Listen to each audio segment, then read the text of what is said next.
자, 이렇게 1부에서 세 분의 발제를 들어봤는데요. 일단 일단 제일 먼저 논의해야 될 건 그거겠죠. 오늘 물론 이 영상을 실제로 유튜브에서 나가는 시기는 며칠 뒤겠지만 오늘 정부가 이 코로나에 대한 대책을 발표했잖아요. 이제 특히 이제 중요한 게 다들 보셨겠지만 그 정부의 그 긴급 재난 지원금 발표가 됐는데 어떻게 보셨는지 이런 거죠. 4인 가구를 기준으로 100만 원씩을 지급한다. 그러니까 4인 가구니까 1인당 25만 원인 거죠. 1인당 25만 원 정도에서 4인 가구를 기준으로 100만 원을 지급할 예정이다. 이거는 중산층을 포함한 소득 하위 70%의 가구에 대해서 상위 30%는 빼고 하위 70%에 대해서 4인 가구 100만 원 지급인데 일단 이 긴급재난지원금, 기본소득이라는 표현은 안 썼어요. 이게 자꾸 논란이 좀 되니까 긴급재난지원금이라는 표현으로 해서 이런 정책이 오늘 발표가 됐습니다. 요거에 대해서는 어떻게 생각하시는지요? 정대성 소장님부터 말씀해 주시죠. 일단 어떤 형태로든 지금 어려운 사람들한테 돈을 줘야 한다는 것은 동의를 합니다. 줘야 하고. 근데 지금 이게 이제 4인 가족 하위 70%에 대해서 이제 기준 100만 원을 주겠다 하는데 이게 이제 실제 운영되는 과정에서 굉장히 문제가 많을 거예요. 한국의 경우에는 이 소득이 굉장히 불투명한 나라입니다. 그러니까 소득세 비중이 선진국 OECD 평균의 절반 정도뿐이 안 돼요. 소득세를 잘 못 걷고 있죠. 그리고 그러기 때문에 하위 70%를 여러 가지 방식으로 할 거예요. 재산도 기준으로 하고 자동차 이런 거 보험료처럼 이렇게 할 텐데 그래도 결국은 실제 받아야 할 사람하고 받는 사람하고는 차이가 있을 거다. 그래서 이게 이제 지원이 되는 과정에서 불만이 많이 있을 거다라는 생각이 하나 있습니다. 지원이 필요하지만 잘 지원이 돼야 될 것 같은데 두 번째는 사실 이게 금액이 크지는 않습니다. 4인 100만 원, 25만 원이면 어려운 사람들한테는 도움이 되겠지만 돈 있는 사람들한테는 여유가 있는 사람들한테는 실제 추가적인 소비로 연결될 가능성이 크지는 않을 것 같다. 그래서 상품권으로 주고 이렇게 유효기간을 제한한다 이렇게 해서 하지만 결국 현금 쓸 거 나중에 쓰고 이걸 먼저 쓰면 돼. 이게 실제 경제 효과는 별로 없는 거기 때문에 큰 도움은 안 된다. 하지만 뭔가 하긴 해야 되니까 하는 것 같다. 제가 생각할 때는 이거보다는 사실 가장 어려운 게 누군가 이걸 생각을 해야 됩니다. 비정규직이나 이렇게 하는 사람들이 힘들지만 실제 가장 어려운 건 소상공인, 영세 자영업자들입니다. 여기다 어떻게 바로 돈을 집어넣을 수 있는 방법을 또는 하다못해 세금을 안 걷는다거나 부가세를 이렇게 몇 달 아주 감면을 한다거나 이런 방식이 더 좀 좋지 않을까. 그냥 이렇게 재난 기본소득, 긴급 재난 지원이 아니라 그냥 재난 소상공인 지원 이런 정도로 해서 그냥 지금 1,000만 원 대출 이런 거라기보다는 그것도 줄 서서 굉장히 힘들거든요. 그것보다는 그냥 사업자 등록을 하고 과거 6개월, 3개월에 매출 실적이 있는 사람에 대해서 차라리 돈을 100만 원, 200만 원을 주면 그게 더 훨씬 쉽지 않을까. 이건 아마 제가 볼 때는 그런 방식을 안 택하고 이 방식을 택한 건 선거하고 관계 있지 않을까 이렇게 생각이 듭니다. 송기경 소장님 어떻게 생각하세요? 저는 이제 긍정적으로 생각을 합니다. 이제 여러 가지 정 소장님 지적을 말씀해주신 문제들이 있긴 한데 이제 이 코로나가 직접 미치는 타격이 생산 부문도 있고 이제 소비 부문도 위축을 시키는 효과가 있잖아요. 그래서 이 소비 부문을 살리는 것도 중요하니까, 그러니까 코로나로 인한 충격을 완화시키는 방법이 이 생산 부문인 기업들, 특히 이제 그 중에 영세한 자영업자, 중소기업들을 재정 지원하는 것이 중요한데, 또한 소비 주체인 이 가게 중에서도 소득이 낮은 가게들에게 쓸 수 있는 소득 지원도 저는 지금 상황에서 필요하기 때문에 이건 바람직한 정책이라고 생각을 합니다. 다만 이제 그 70% 구분하고 이제 집행하는 데 시간이 많이 걸릴 것 같은데 신속하게 하는 것이 중요하다. 그렇기 때문에 이 기본소득이라는 것은 그냥 주면 되는 건데 이건 무슨 심사를 하고 서류 심사하고 엄청난 시간이 걸릴 것 같아요. 그래서 그런 점이 조금 우려가 된다. 말씀을 드리고 싶습니다. 예, 김현정 대표님.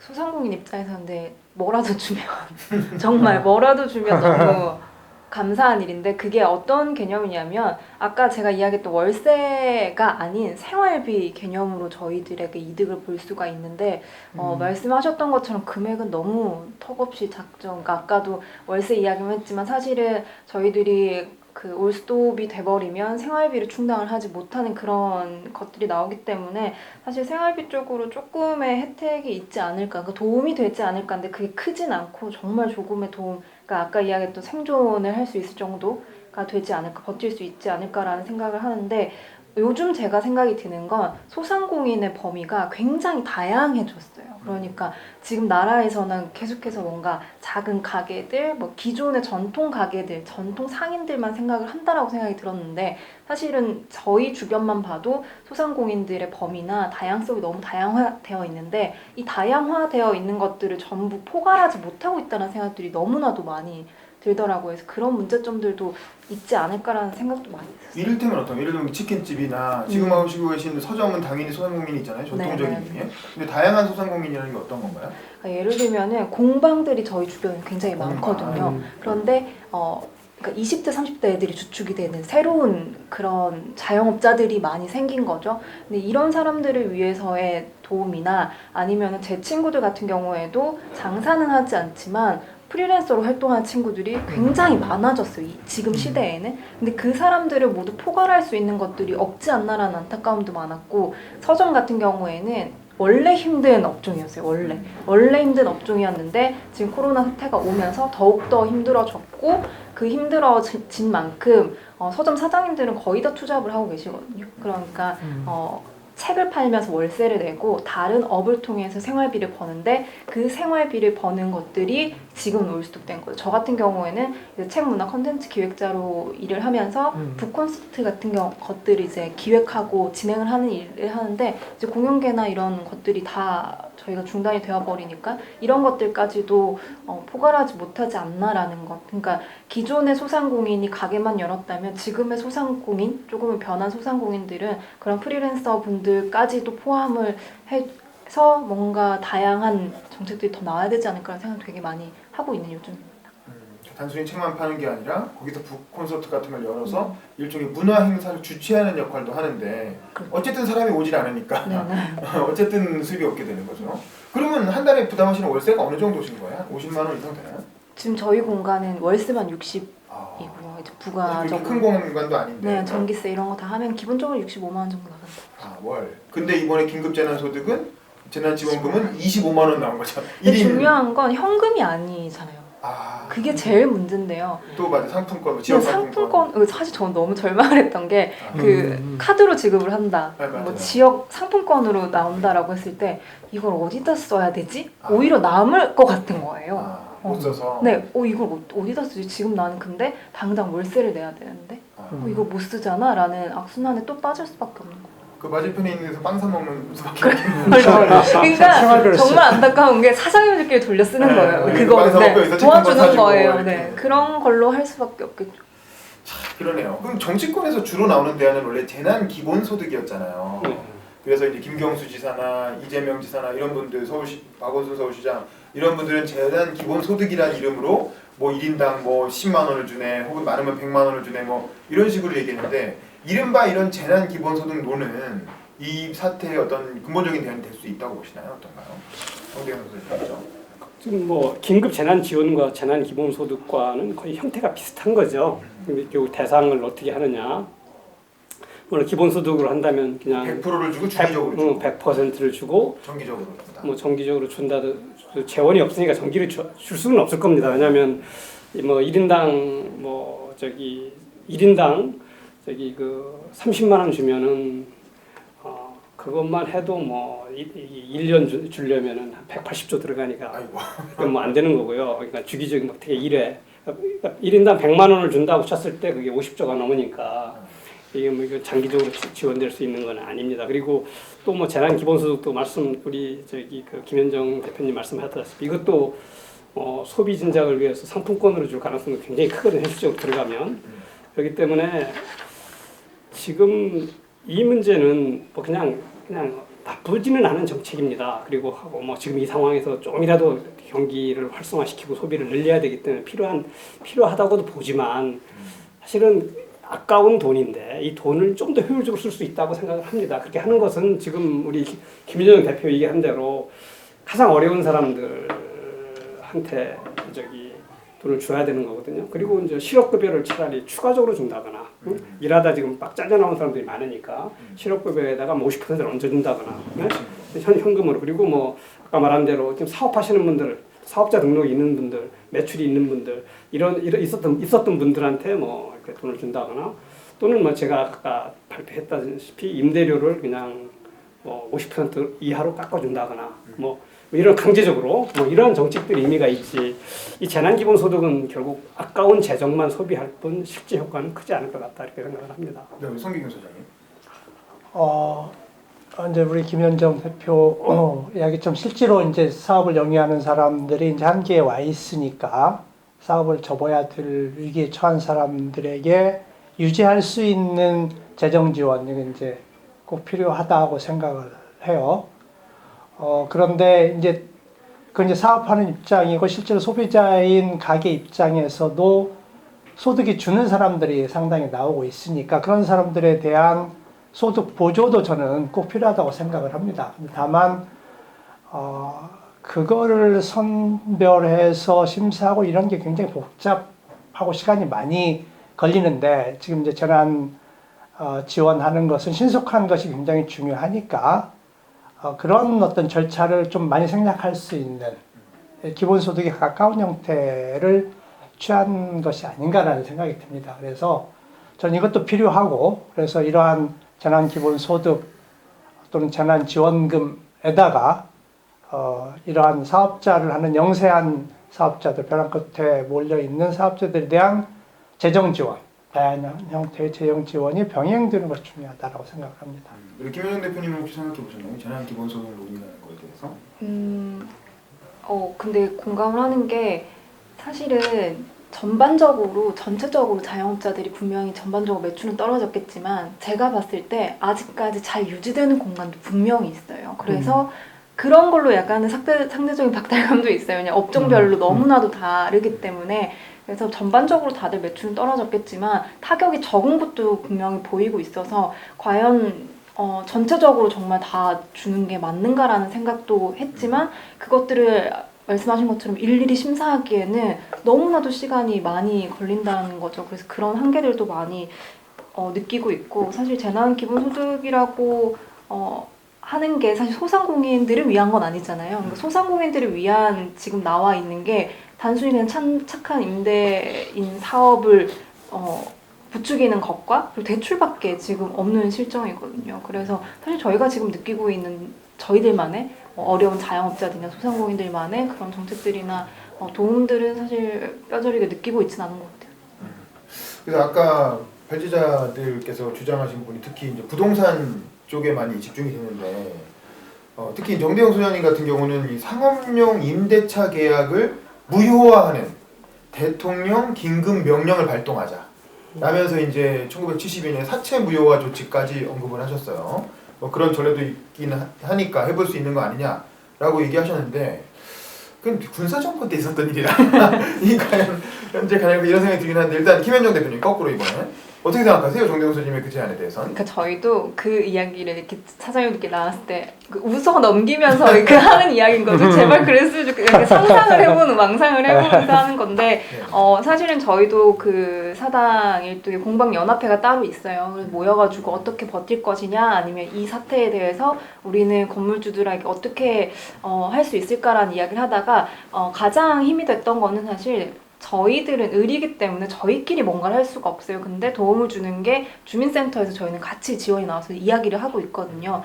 그래서 그러면 자기들이 조금 더 적극적으로 그런 뭐 홍보를 해보겠다라는 이야기까지는 나오고 있지만 사실은 사유재산이라는 이야기가 저희들끼리에서도 많이 나왔어요. 그러니까 이거를 뭐 동사무소에서 직접 전화해가지고 좀 설득을 시켜볼까라고 했는데 저희들도 막았던 게 그렇게 되면 괜히 건물주와 저희들의 사이가 안 좋아진다와 사유재산이기 때문에 그것까지를 저희가 그렇게 강제로 할 수 없다라는 그런 주장들도 있었죠. 그래서 더욱더 고민인 것 같아요. 왜냐하면 저희도 양쪽의 입장을 서로 아는 거예요. 건물주의 입장도 알겠고 우리의 입장도 알겠어서 사실 저희가 어떻게 할 수가 없는 상황인 거예요. 사실 군사 정권 때는 그냥 사채 그냥 힘으로 누른 거잖아요. 사실 한쪽의 사유 재산을 명백하게 침해한 건데 군사 정권이 그냥 군사력으로 힘으로 눌러버린 거거든요. 근데 과연 민주화된 시대에 정부가 그렇게까지 할 수 있을 것인가 뭐 이런 생각이 들긴 하는데 우리 송기근 소장님은 어떻게 생각하셨어요? 임대차 계약 무효화 조치. 뭐 사유재산을 침해한다라는 것은 저는 뭐라고 그래야 되나 정확히 해석한 건 저는 아니라고 생각을 하고요. 그러니까 이제 이런 큰 위기가 있을 때 정부가 정책을 통해서 해결을 하는데 어쨌거나 정부의 재원이 투입되는 건데 그 방향이 그러니까는 그 이후에 그동안의 어떤 문제점들 또는 사회적인 과제들을 해결하는 방향으로 가면 훨씬 좋은 거거든요. 위기이기 때문에 그런 게 이제 가능을 한 거고, 뭐 자본주의 사유재산을 엄격하게 지키지 않을 수 있는 거죠. 위기 상황이니까.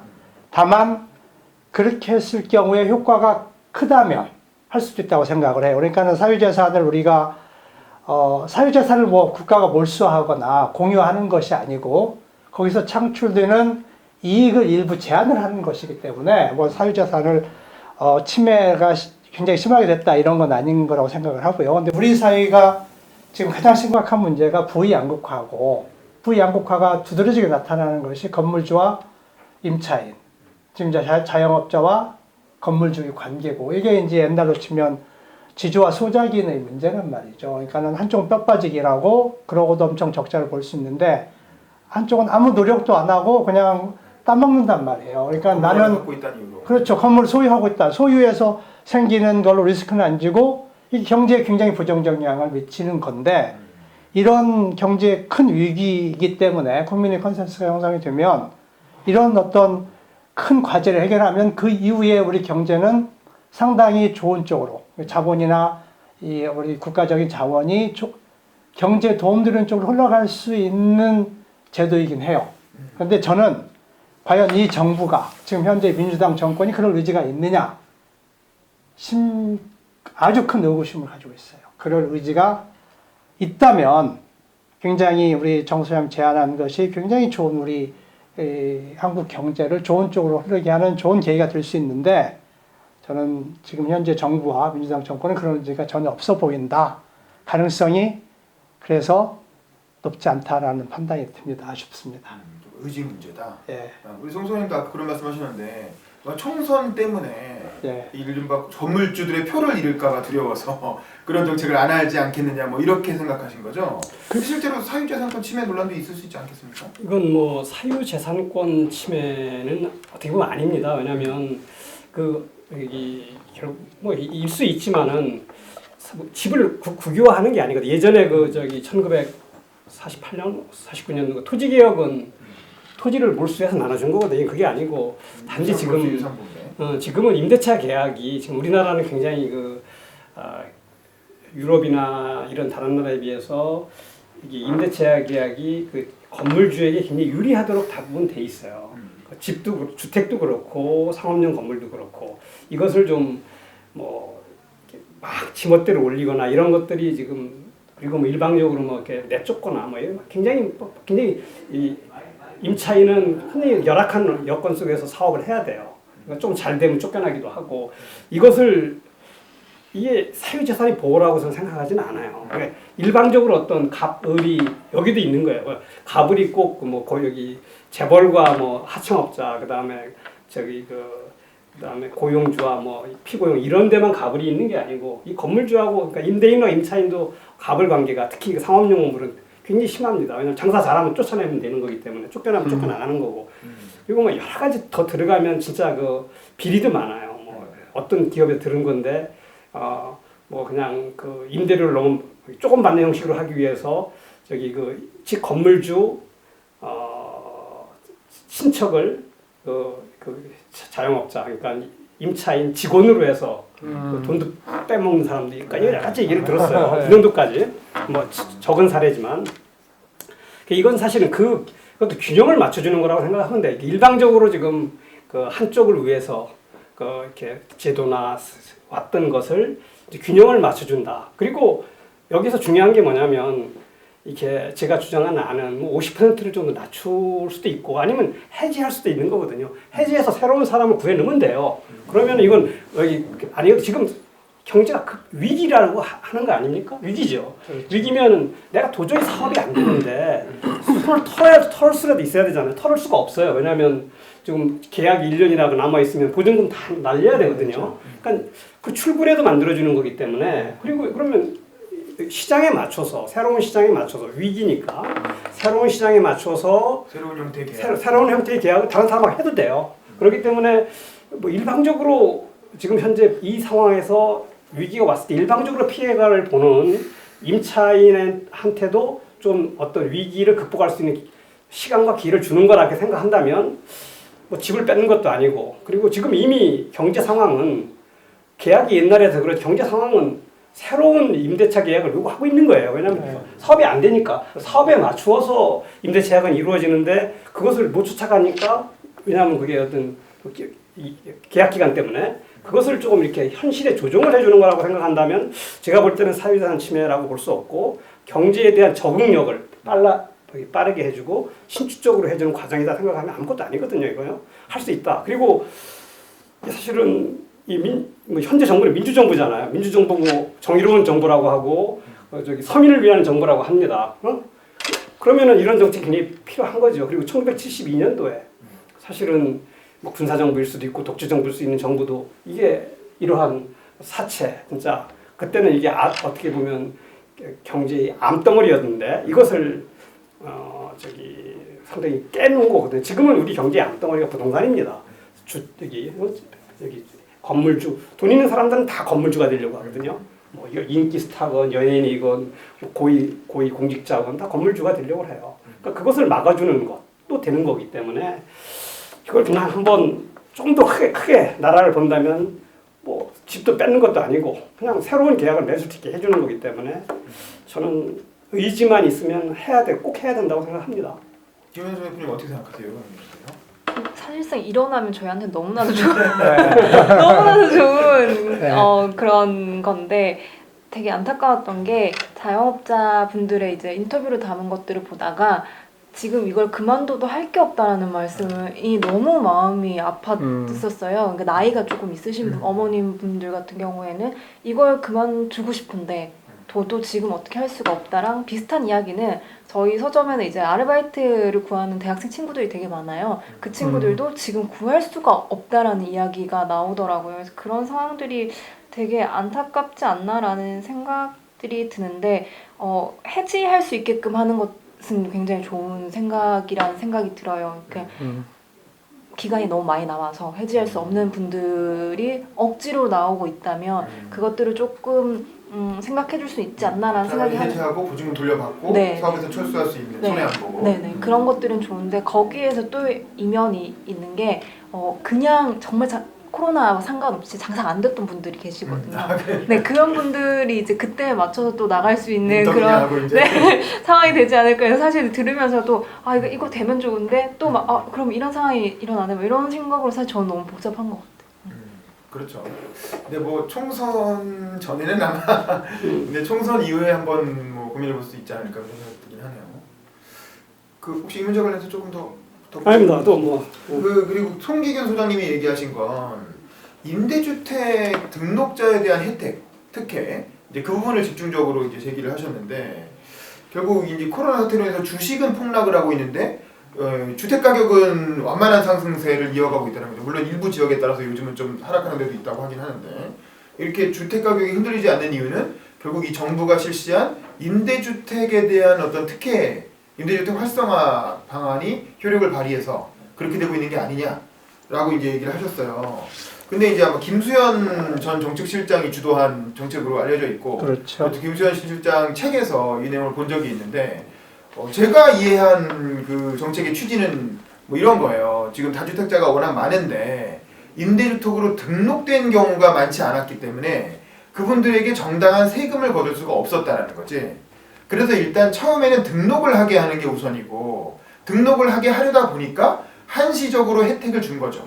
그래서 2021년까지 아까도 발제문에 나오던데 2021년까지는 그 세금 혜택을 주고 2021년 이후부터는 정상적인 어떤 세금을 걷기 시작하면서 임대 등록자 자체의 풀을 넓혀놓고 장기적으로는 단기적으로는 혜택을 주지만 장기적으로는 그 등록된 사람들이 세금을 내게 만드는 그래서 한 10년, 20년 지나면 정상화되는 시장이 정상화되는 그런 걸 목표로 해서 아예 그냥 주택 등록 자체를 하려는 인센티브가 없기 때문에 일단 임대주택으로 등록하기 위해서 한시적인 특혜를 만들어준 거 아니냐 아마 정부는 이런 취지로 한 것 같아요. 김소연 실장 책에 따르면 제 기억으로는 근데 이제 이런 정책은 나름의 합리성이 있는 게 아닌가요? 에 대해서 송기훈 예, 거짓말이죠. 아, 네. 두 가지 다 거짓말이에요. 네네. 세원 확보를 하면 그냥 임대주택 등록 의무화하면 되는 거예요. 의무화. 네, 그냥 의무적으로 해라. 의무화하면 되는 그거 안 것이고. 하면 처벌.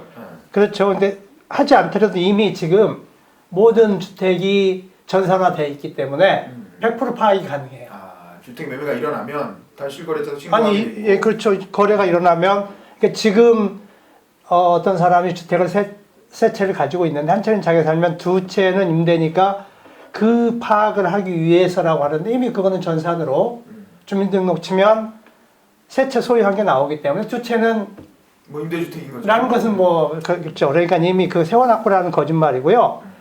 한시적이라는 것도 거짓말이에요. 지금 이 무한정할 수 있습니다. 그러니까 만약 그런 취지였다면 책에 썼던 거짓말대로 실행을 할 의지가 있었다면 일몰제를 했겠죠. 일몰제. 예, 일몰제 아니었어요. 2021년까지라면서요. 2021년까지가 아니에요. 이건 무한정하는 무한정. 내가 임대주택 등록하고 있으면 제 발제 2021년까지는 말은 없었고요. 봤는데 거기 이따 한번 보도록. 네. 이거는 그냥 무한정 하는 거예요. 내가 주택 등록을 하고 있으면 양도 차익과 종부세에 대한 비과세를 600채 가지고 있는 사람이 앞으로 10년 동안, 20년 동안 있으면 20년 동안 계속 종부세를 이론도 안 내게 해주고 있는 거예요. 지금 현재 이 법과 그 시행령 고치지 않으면. 그러니까 설사 조금은 제가 보기에는 전혀 이 긍정적인 효과는 없어요. 그러니까 흔히들 그 이야기하기는 국토부에서 이야기하기는 그 임차인의 안정적인 주거를 보장한다고 그랬는데 지금 임대주택을 등록을 한다고 해서 없던 주택이 생기는 게 아니거든요. 다른 사람이 소유한 거를 임대사업자가 싸가지고 등록하는 거여서 임대주택이 늘어난다고 주택이 늘어나는 건 아니에요. 그러니까 전세가 공급이 늘어나는 건 아니기 때문에 전세 시장이 안정된다는 효과는 전혀 없는 것이고요. 무엇보다도 세금 혜택이 어마무시해요. 지구상에서 이렇게 다주택자에게 세금 혜택 주는 나라가 없어요. 그러니까 돈 많은 사람이 주택을 사서 그래서 집값이 폭등을 했고 한 번 사면 영원히 안 팔죠. 혜택이 어마무시하니까. 그래서 이것을 없애지 않으면 서울 집값이 큰 폭 하락은 기대하기 어렵다라고 말씀드릴 수 있는 거죠. 내가 자료를 다시 확인해 보니까 이렇게 되네요. 지방세 감면 확대. 2021년까지 취득세, 재산세 80% 감면. 예. 2021년까지. 예, 취득세, 재산세 80%. 그것도 아마 또 연장을 할 거예요. 아마 그때 되면 또 연장할 거예요. 계속 그렇게 해왔으니까요. 왜냐면 그게 이제 네. 그게 21년이 되면 또 그때 또 난리가 날 테니까. 네, 연장을 쭉 해왔으니까요. 도모하기 위해서 또 연장하고 이런 식으로 계속 네. 감면해 주는 걸 연장할 것이다. 네. 준다는 거죠. 알겠습니다. 정대욱 선생님 어떻게 생각하세요? 이 주택 임대사업자의 등록제가 참 이게 좀 어떤 생각을 갖고서 만들었는지 이해가 할 수 없을 정도로 이상한 제도입니다. 일단 혜택이 굉장히 많고 그리고 우리 송 소장 말씀하신 대로 우리 주택 전산, 우리 대한민국은 진짜 IT 산업이 발전해서 전산화 잘 돼 있습니다. 그냥 딱 엔터키 치면 쫙 소유주가 나와요. 그러면은 집이 세 채면 너 한 채 살 거면 두 채는 어떡하냐. 편지 한 장만 띄우면 답이 나오는데 그걸 왜 등록을 시켜야 되는지. 예? 등록시킬 필요도 없고. 그러면 집을 임대를 해놨으면 당연히 소득이 있을 거고 그러면 세금 내라고 하면 될 건데 왜 그러면 등록하고 뭐 세금 내고 뭐 하여튼 절차 그냥 이걸 해서 절차를 엄청나게 복잡을 하게 해놔서 안 되면 그냥 처벌하면 되는데. 처벌할 거면 탈세죠. 네, 탈세로 가산세 매기면 가산세 매기면 되는 거죠. 그러니까 처벌까지 어렵게 갈 것도 없이 그냥 세금 더 내게 하면 되는 네, 거고요. 그리고 또 더 현실적인 문제가 어려운 게 뭐냐면 일단 약간 또 이게 또 이런 걸 만들면서 5년, 8년 임대를 의무화 해놨어요. 집을 팔지도 못해요. 이제 저기 사업자는 또 아무한테나 팔 수 없고 임대 사업자한테 팔아야 돼요. 그래서 그냥 시장에서 매물을 더 나오기 어렵게 만드는 거예요. 자기가 아니면 팔게 되면 이전간 뭐 세금 혜택 받았던 거 다 물어내야 되고. 그래서 그리고 또 뭐 여러 가지 뭐 등록할 때 행정 절차가 복잡해서 그런 걸 안 지키면 또 과태료 내게 하고 이렇게 뭐 어렵게 제도를 만들어놔서 저기 시장만 왜곡시킨 거죠. 그럴 필요 없이 그냥 임대했으면 세금 내라. 네 임대소득 신고하고 왜냐면 종합소득세 다 신고 받잖아요. 5월 되면은 그러면 주택임대소득세 당연히 소득세니까 신고하고 만약에 이제 뭐 안 내는 사람 있다면 때려봐서 안 낸 사람 있으면 저기 그 세금 더 거두면 되고 만약에 그 세무서에 직원이 없어서 그렇다면 세무서 직원 더 고용하면 되고 그러면 공무원 늘어서 일자리 늘고 좋은데 왜 안 하는지 좀 이상한 제도를 만들어서 하는지 좀 상식으로 이해 안 가는 제도 중에 하나가 대한민국에 있는 임대사업자 등록 제도인 것 같습니다. 알겠습니다. 혹시 뭐 김현정 대표님 이 주제에 대해서 뭐 하실 말씀 있으신가요? 저도 회사 다닐 때는 몰랐는데 제가 이렇게 월세를 내보니까 진짜 말도 안 되는 법들이 너무 많아요. 저희들을 보호하지 않는다라는 것들을 너무 뼈저리게 너무 느끼고 있는데 사실 착한 임대업 사업도 그 건물주들한테 세금 혜택이 돌아가는 거잖아요. 처음엔 이게 그렇죠. 너무 당황스러운 거예요. 어떤 느낌이었냐면 착한 임대업도 대구에서 너무 힘드니까 건물주들이 이제 월세를 내지 말라라는 그런 훈훈한 이야기들이 오고 가면서 그걸 정부가 조금 확대하겠다라는 개념으로 세금까지 혜택을 해줄 테니까 이 운동에 참여해라라고 했는데 그게 사실상 별로 효과가 없고 또 돌아가는 것들은 건물주들에게의 세금 혜택인데 소상공인한테 들어오는 것들은 아까 이야기했던 것처럼 조금 상품권과 조금 떨어진 대출 정도. 저희들은 빚을 더 져라. 그래서 빚을 져서 조금만 더 버텨봐라라는 이야기가 돼가지고 사실 이게 도대체 누굴 위한 걸까라는 것들을 너무 많이 생각이 들었고 누군가가 시작한 착한 임대업 사업을 그냥 정부가 물었다는 생각을 되게 많이 했었어요. 그러니까 전문가들이 막 이렇게 의견을 내가지고 정말 탄탄한 그런 게 아니라 이게 일단 이슈인 것 같으니까 빨리 잡아서 운동을 확대해보자. 자 그럼 어떻게 참여할 수 있을까? 세금을 내려주면 되잖아라는 정말 단순한 논리였나? 라는 생각을 좀 많이 했었어요. 그렇군요. 착한 임대 사업이 이제 자발적으로 정말 이제 우리 김현정 대표하고 거기 사장님들 그러듯이 정말 이제 문 닫지 않을 수 없는 한계. 왜냐하면 문 열어도 뭐 수입이 거의 제로에 가까우니까.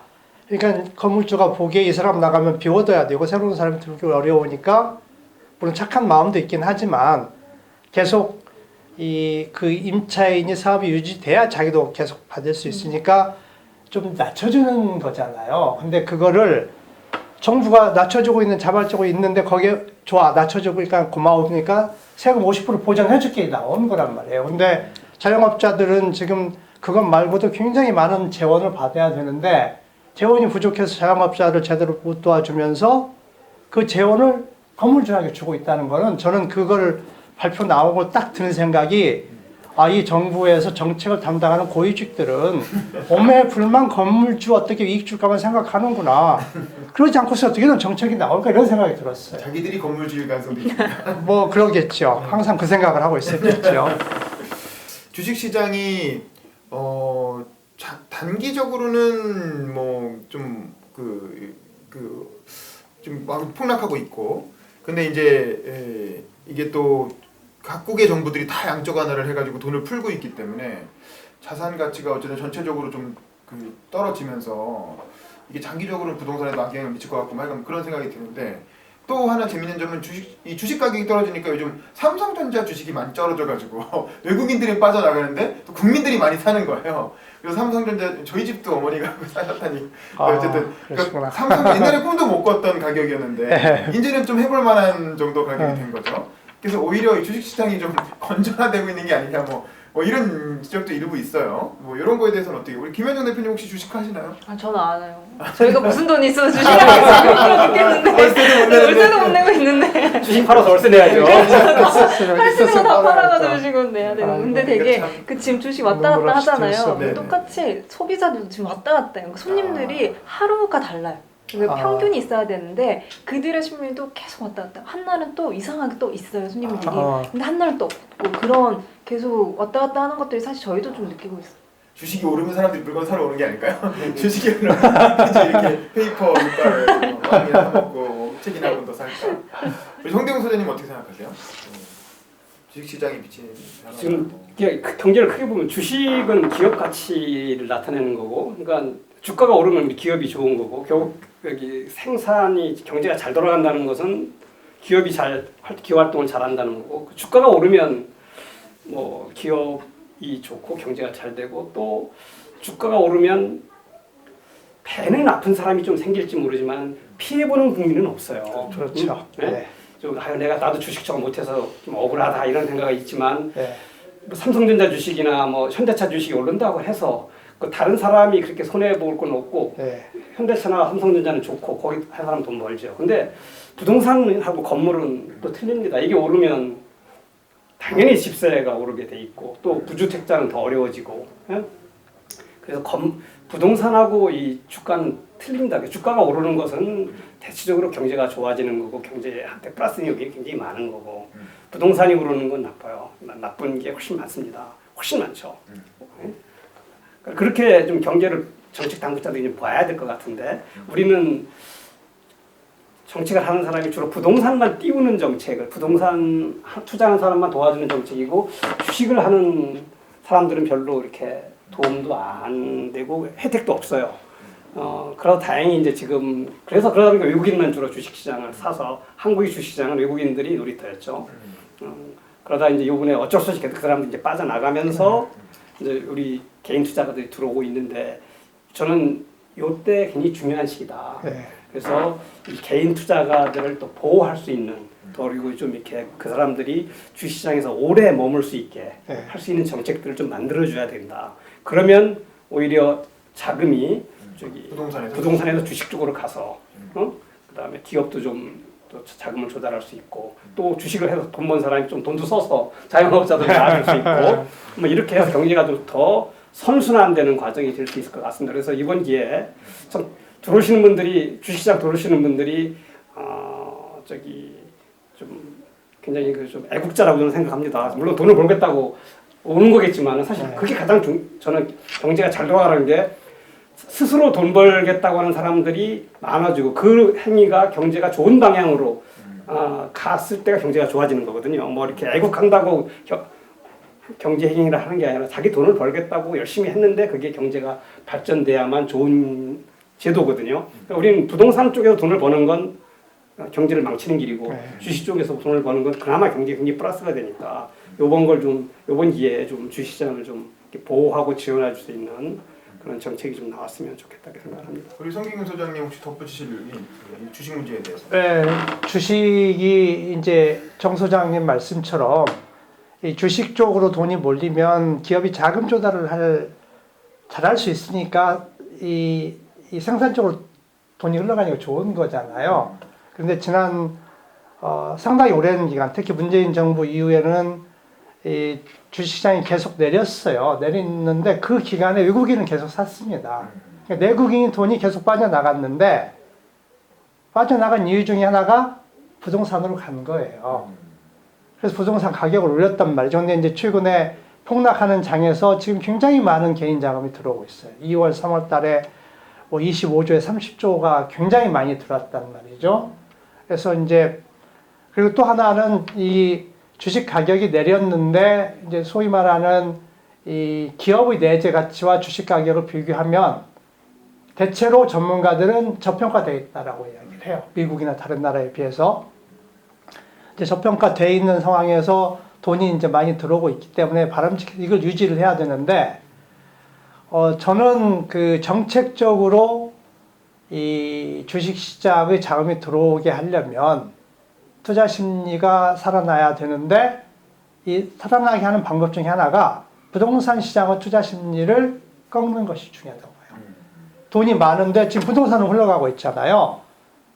서울 특히 서울 지역, 수도권 지역 주택 시장으로 돈이 가는데 그 투자 심리를 잡아주면 그럼 돈이 이제 갈 데 없으니까 그중 일부가 주식장으로 올 거다. 이때 집을 팔고 주동산에 물론 산에 그렇죠. 집을 팔면 안 되겠죠. 근데 네. 이제 다세대인 경우에는 다주- 다주택인 경우에는 예. 집을 팔고 주식에 넣는 게 특히 그렇죠. 삼성전자 많이 떨어졌을 때 지금 사면 그러니까 주택시장 않다. 가도 돈 벌기 어렵다라는 생각을 심어주면 그럼 돈들이 그리 가지 않고 일부가 이제 주식시장으로 들어올 건데 지금은 저기 서울에서 집 사면 돈 번다는 생각이 팽배하기 때문에 그렇죠. 돈이 그쪽으로 가는 거다는 거죠. 그래서 그걸 걷기 위해서 임대 사업자의 과도한 세금 혜택을 폐지하는 것이 중요하다고 생각을 합니다. 알겠습니다. 뭐 시간이 제한돼 있기 때문에 마지막 주제로 넘어가면 두 분 발제에서 다 나온 것처럼 이 사태가 장기적으로 지속될 가능성이 크고 김현정 대표님 발제에서도 그 부분을 언급하셨어요. 이게 대출을 받는다고 해도 이 미래가 불확실한 상황에서 빚을 더 지고 버티는 게 어떤 의미가 있겠느냐 뭐 이런 생각이 드신다고 했잖아요.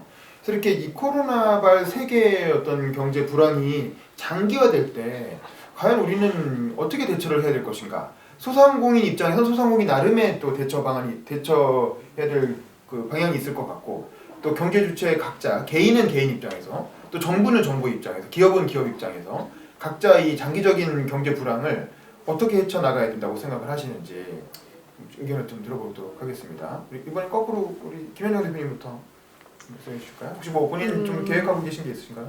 계획이 일단 생존. 아 예. 일단은 생존을 정말 많이 고민을 하고 지금의 세상은 안 네, 됩니다. 지금 고민하고 있고요. 더 크게 생각을 좀 많이 하려고 하는 네. 게요. 가게가 힘드니까 어떻게 하면 가게를 좀 더 안정시키지, 어떻게 하면 버티지라고 생각을 하다가 결국에는 그 동네에 같이 운영하고 있는 사장님들끼리 더 뭉쳐서 우리 동네를 어떻게 살릴 것인가를 고민을 한다면 나중에 조금 더 안정이 되어서 제자리로 돌아오려고 할 때 한 명 한 명의 가게들의 힘이 아니라 전체를 브랜딩해서 살리는 게 조금 더 좋지 않나라는 생각이 들어서 그런 생각을 하고 있고 이게 또 저희 사장님들끼리 해서 도움이 약해요. 사장님들끼리 같이 한다면 근데 이게 뭐 주민센터나 같이 홍보를 할 수 있는 그런 협력 체계들이 더 많아야 되지 않을까라는 생각을 하고 있고 사실 저는 굉장히 많이 생각을 하는 게 오프라인의 한계를 이번에 정말 체감을 한 것 같아요. 아, 이러한 말도 안 되는 정말 자연재해급의 일이 났을 때 오프라인은 꼼짝 못하는구나. 이게 너무 생각보다 위험 부담이 많구나라는 생각이 들어서 지금 많이 이야기가 나오고 있는 게 강제적으로 디지털화 세계가 오고 있다라는 이야기가 하잖아요. 빨리 더 오고 있다. 그렇죠. 그래서 저도 어떻게 하면은 시대에 적응을 해서 변화를 시킬 수 있을까를 고민을 많이 하고 있고 서점들은 그래서 지금 살아남기 위해서 가장 많이 하고 있는 게 온라인 독서 모임. 원래도 독서 모임 저희는 이제 참가비를 받고 진행을 하고 있었는데 이런 것들을 온라인으로 진행할 수 있는 것들을 생각하고 있고 또 택배 주문을 장려를 하고 있는데 저희는 예를 들면은 책도 택배로 보내주는 거군요. 네. 근데 이제 문제는 책을 택배로 시키면 당연히 싼 알라딘이나 대형 서점에 갈 수밖에 없는데 그렇죠. 그렇게 된다면 서점들은 특색을 갖추는 게 자기들이 크리에이팅을 해주는 거예요. 블라인드북이나 어떠한 내가 주인장이 이 책을 소개합니다라는 식으로 해서 크리에이팅을 한 책, 고급화 전략을 가야 되는 거죠. 그런 것들을 조금 더 개발을 많이 하려고 하고 있어요. 그래서 의도치 않게 저도 혁신으로 혁신적으로 혁신해야만 살 수 있는 헝그리 정신이 지금 너무 샘솟고 있어가지고요. 이렇게 더 생각을 하고 있고 시대의 변화에 더 고민을 많이 하고 있는 생각이에요. 장기화 될 수밖에 없다라고 생각을 하고 있고 완치가 된다라는 게 이제 너무나도 무의미해져서 여기에 빨리 적응을 하려고 노력을 하고 있는데 안타까운 건 젊은 세대와 기성 세대가 함께 해야 된다는 생각을 진짜 많이 하는 게 사실 저희들은 이런 생각이 빨라요. 조금 더 디지털로 바뀌고 있구나. 어떤 것들을 더 큐레이팅 해야겠다. 어떤 것들을 상품화 시켜야겠다고 하는데 바로 옆에 있는 이제 어머님들이 하고 계시는 그런 가게들은 어떻게 할 것인가 라고 했을 때는 이제 같이 해야 된다라는 생각을 많이 하고 있어요. 동네가 뭉쳐서 같이 그런 생각을 많이 하고 있어요. 지역 상공인들의 어떤 연대 그리고 또 디지털을 활용한 혁신 뭐 이런 방향으로 그러니까 저렇게 뭔가 혁신하기 위해 노력하는 사람들은 생존의 위험을 느끼고 가만히 앉아서 월세 받는 사람들은 편하게 돈 벌고 이런 시스템 안 된다는 거죠. 그렇죠. 이러면 사람들이 열심히 하려고 하기보다는 다 건물주 만들려고 하니까. 그리고 안타까운 건 그렇게 혁신시켜 놓으면 젠트리피케이션이 일어나고 월세를 더 올리려고 한다는 거죠. 이렇게 돼서 또 이제 쫓겨나고 악순환 겁이 나죠 저희. 참 문제네요. 네. 근본적인. 송기근 소장님 장기적인 불황 어떻게 대응해야 됩니까? 뭐 그 이제 일상에도 변화가 오고 뭐 생산 소비 문화 뭐 이런 전체적인 우리 삶과 경제 활동 전체에 구조적인 변화가 지금 올 거라고 예상을 하잖아요. 그렇죠.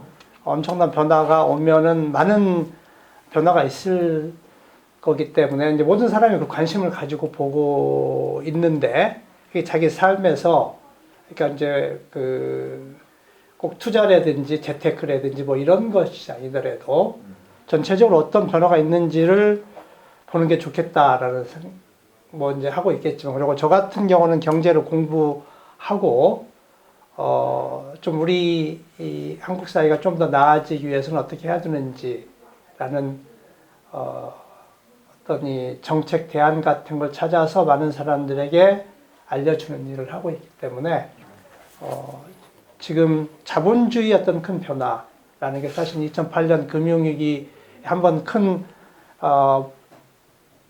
변화의 계기가 있었는데 사실은 별로 변하지 않았단 말이죠. 이 경제 구조 전체 어떤 영향이 있을지를 좀 관심 있게 지켜보고 그를 통해서 대중들에게 좀 알리는 일을 좀 해야겠다는 생각을 하고 있습니다. 네, 황대호 씨 마지막으로. 예. 일단 뭐 지금 이게 얼만큼 언제까지 어느 정도 강도로 계속될지는 지금 알 수가 없죠. 근데 사람은 항상 그 최악의 상태를 대비를 하는 게 맞다고 생각합니다. 그래서 우리 김현정 대표 말씀하신 대로 일단 생존이 모든 경제 주체가 가장 중요합니다. 막 기업 경영하는 사람들 지금 큰 대기업도 그렇게 생각하고 운영하고 있을 거예요.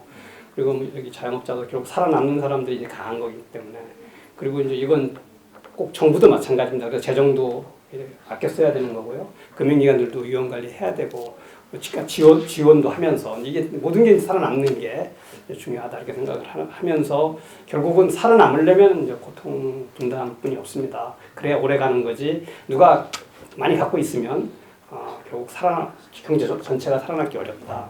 그리고 이제 뭐 중요한 것 중에 하나가 아까 저기 그 자영업자 여기 소상공인들이 모여서 동네에서 이렇게 자기 얘기를 하고 있는데 그게 굉장히 중요합니다. 그리고 좀 우리는 어떻게 보면 당연한 권리를 주장 못한 경우가 많습니다. 그러니까 지금은 임대료 인하를 얘기해야 됩니다. 임대사업장이 모여서 특히 더.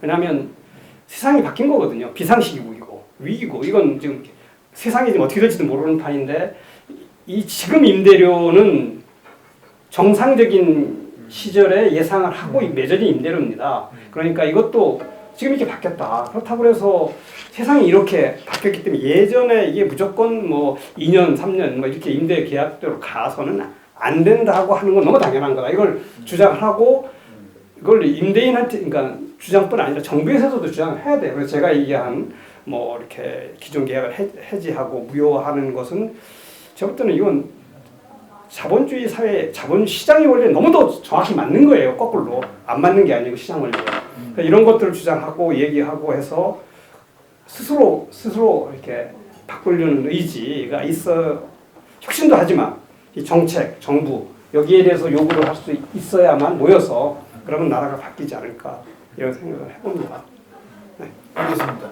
자 오늘 주제가 워낙 시급하다 보니 또 다소 긴급하게 마련된 자리였는데요. 코로나19 경제 위기 장기적으로 어떻게 대응해야 할 것인가에 관한 토론 우리 두 분의 전문가와 한 분의 어떤 소상공인 자영업자 당사자를 모시고 이야기를 나눠봤습니다. 자 오늘 토론 여기서 마치도록 하겠습니다. 감사합니다. 감사합니다.